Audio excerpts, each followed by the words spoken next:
प्यारे बच्चों, good morning. 7वीं class की हिंदी मीडियम साइंस के थर्ड लेसन में एक बार फिर आपका स्वागत है।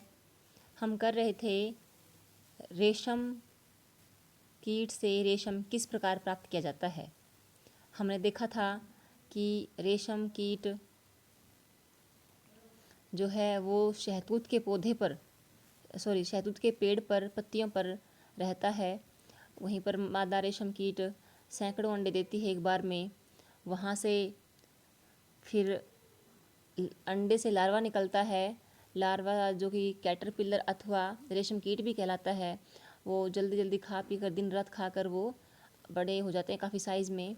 और उसके पश्चात उन्हें शहतूत की ताज़ी कटी पत्तियों के साथ बांस की स्वच्छ ट्रे में रखते हैं।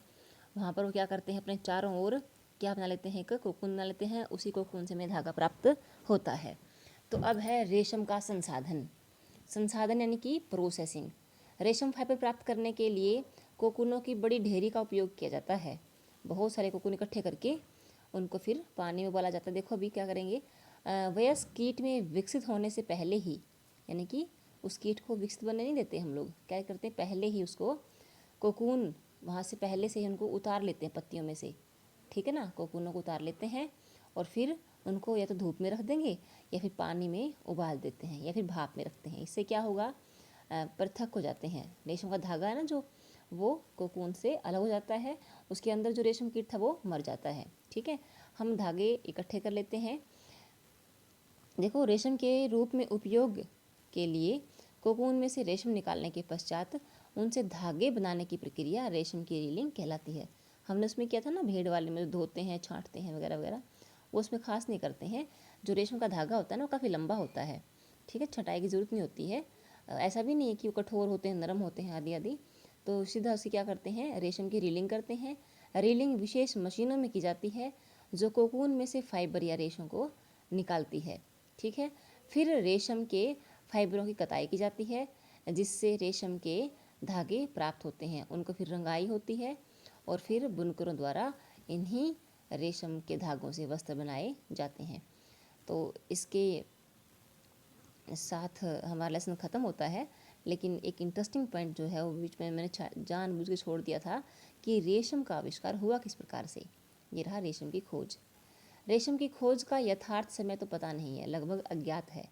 एक प्राचीन चीनी किंवदंती क्या होती बेटा, सुनी सुनाई बात, यानी कि सुना जाता है कि सम्राट हुआंग टी ने अपनी पत्नी को, जिसका नाम था सी लुंगची, इन्होंने अपनी रानी को कहा कि उनके शहतूत के बाग में जो पत्तियां हैं, शहतूत के वृक्ष में पत्तियां हैं, पता नहीं क्या कारण वो छेद हो गई हैं उनके अंदर।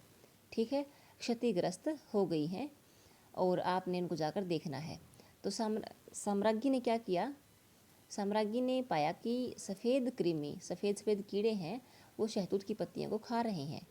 वो लार्वा होंगे ना जो बहुत जल्दी जल्दी खाते हैं, ज़्यादा खाते हैं, दिन रात खाते रहते हैं। उन्होंने यह भी देखा कि कृमि अपने इर्द गिर्द चमकदार कोकून बुन लेते थे। ठीक है ना, कई दिन गई होगी वहाँ पे वो। तो संयोग से क्या हुआ, एक दिन एक कोकून उनके चाय के प्याले में गिर गया। ठीक है ना, चाय के प्याले में तो गिर गया, ठीक था। उसके बाद कोकून में से नाजुक धागों का गुच्छा पृथक हो गया, यानी कि गर्म चाय में गिर गया तो धागे अलग, धागों का गुच्छा अलग हो गया। रेशम उद्योग चीन में आरंभ हुआ। ये बिल्कुल सच बात है बेटा कि रेशम का उद्योग था ना, वो सबसे पहले चीन में आरंभ हुआ था और सैकड़ों वर्षों तक इसे कड़ी पहरेदारी में गुप्त रखा गया, बहुत छुपा कर रखा गया। बाद में जब यात्री थे, व्यापारी थे ना, उन्होंने रेशम को अन्य देशों में प्रचलित किया। वो लेकर जाते थे ना, छुपा कर लेकर जाते थे, ऐसे कि बहुत, जैसे कि जंगलों में से बहुत ही सीक्रेट रास्तों से उसको ले जाया जाता था। और जहाँ से सिल्क का व्यापार अन्य देशों में होता था, उन मार्गों को आज भी उस मार्ग को आज भी सिल्क रूट के नाम से जाना जाता है। ठीक है, तो ये था रेशम की खोज किस प्रकार हुई। तो मैंने आपको बताया कि रेशम की खोज जो है वो चीन में हुई थी। ठीक है ना, और बाई चांस हुई थी ये भी। ठीक है, कोई बैठा नहीं था उसको आविष्कार करने के लिए, बाई चांस ये आविष्कार खोज हुई थी। और इसी के साथ हमारा लेसन ख़त्म होता है। इसी के साथ थैंक यू।